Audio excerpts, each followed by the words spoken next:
Hi guys, welcome to day 30. Today we're going to be comparing and contrasting Yollie and Mrs. Moreno from Mother and Daughter.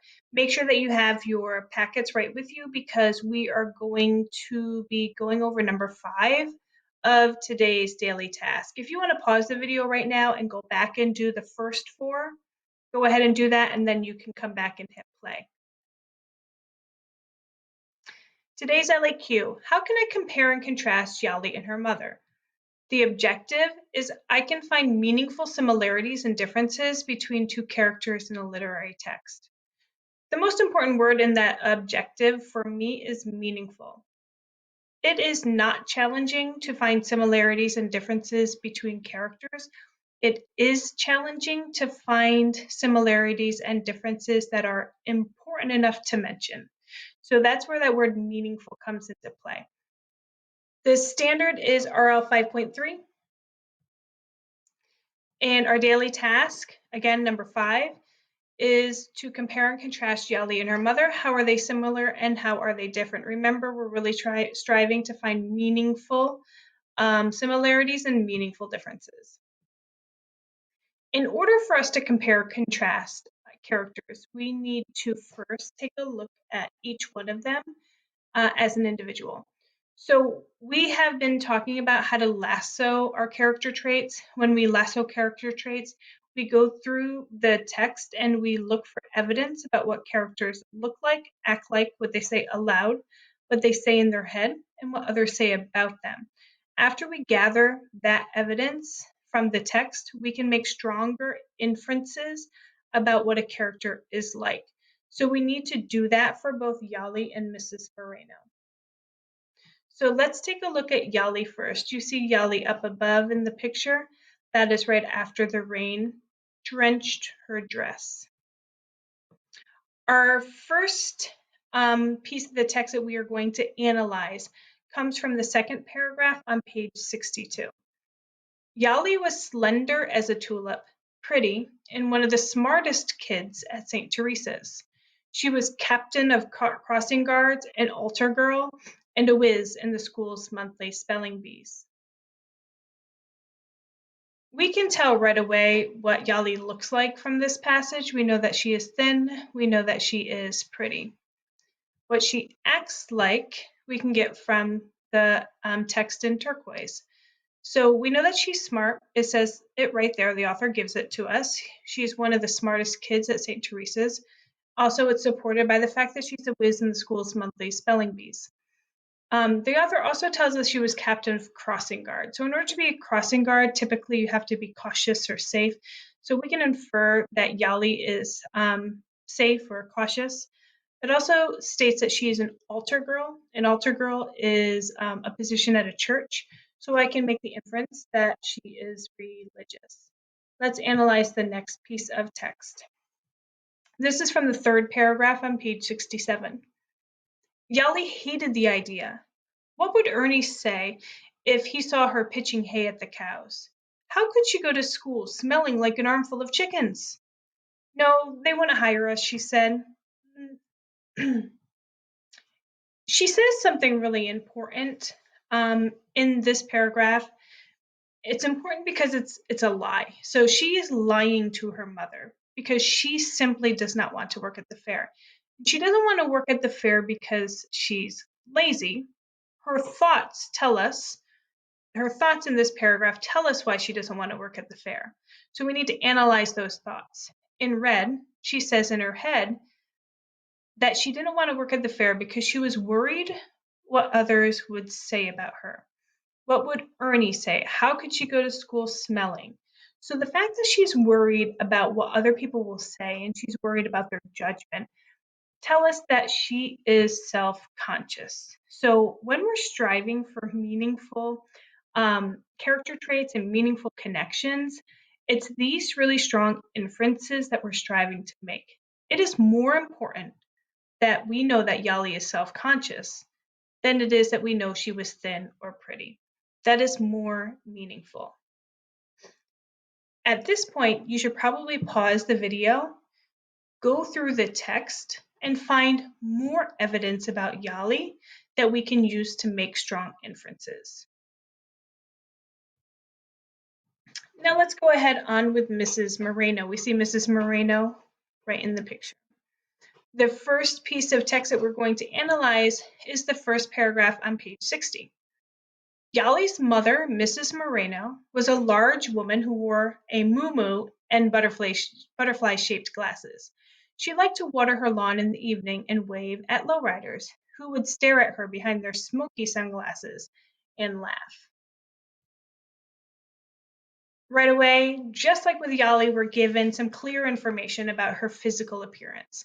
So we know that she's a big woman and that she dresses in a loud way. So a muumuu is like the dress that is shown in the picture, except we really can't see the color. Usually a muumuu is really colorful. And obviously she wears butterfly-shaped glasses, so she wears accessories that kind of make her stand out. That's why I said dresses in a loud way. She dresses in a way in which she stands out.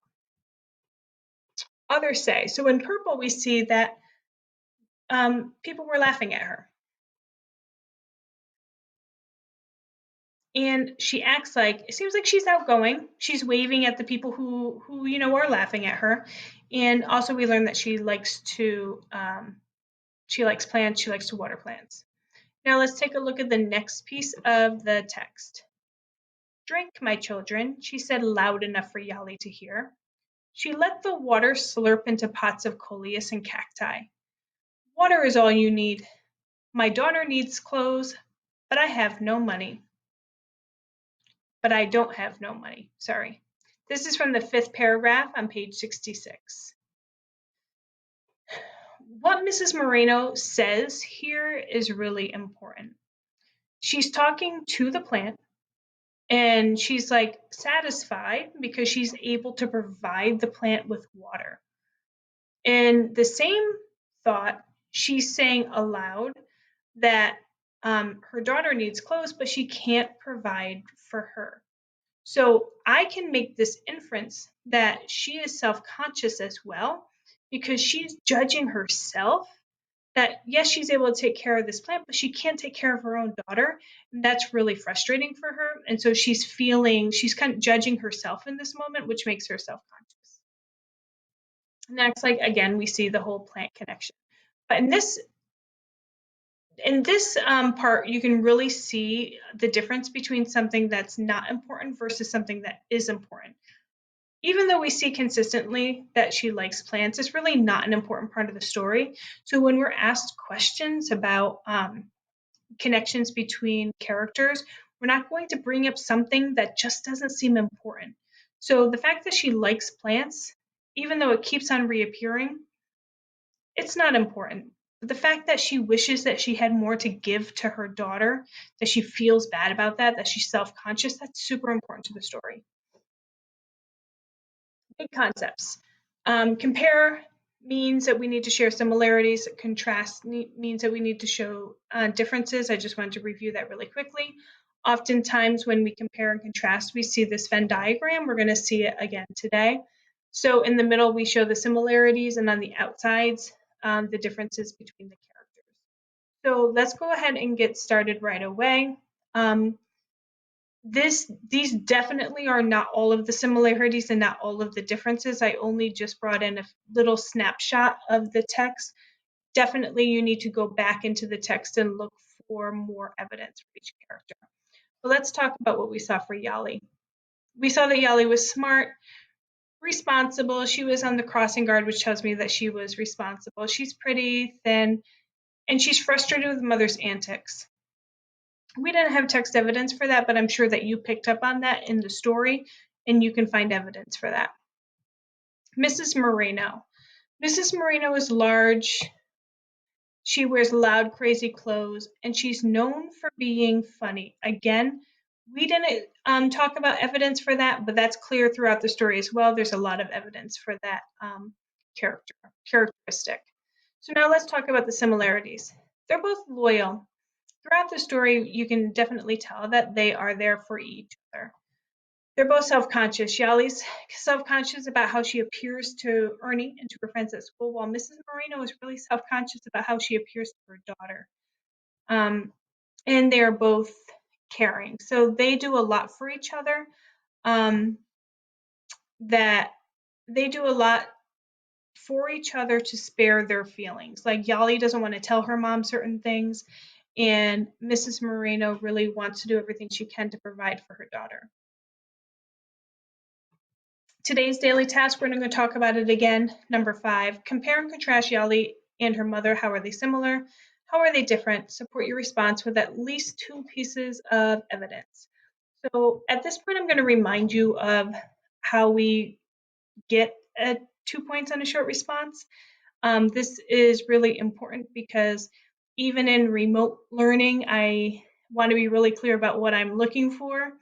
In order to get 2 points, you need to make sure that you're providing valid inferences. So this is where you're telling me in your own words how they're similar and how they're different. How they're different. I'm going to be looking for those statements, and those will count for your valid inferences. Also, evidence of analysis of the text. That's where you explain how your evidence supports that inference that you made. Relevant facts, definitions, concrete details, and other information from the text. So that's your evidence. And as always, don't forget that you need to be writing 5th grade quality. So go back and reread, take a look at the rubric, and make sure that you're handing in top quality responses. I will definitely take pictures. You can notify me if you need more support. And I thank you for everything. Have a wonderful day. Bye.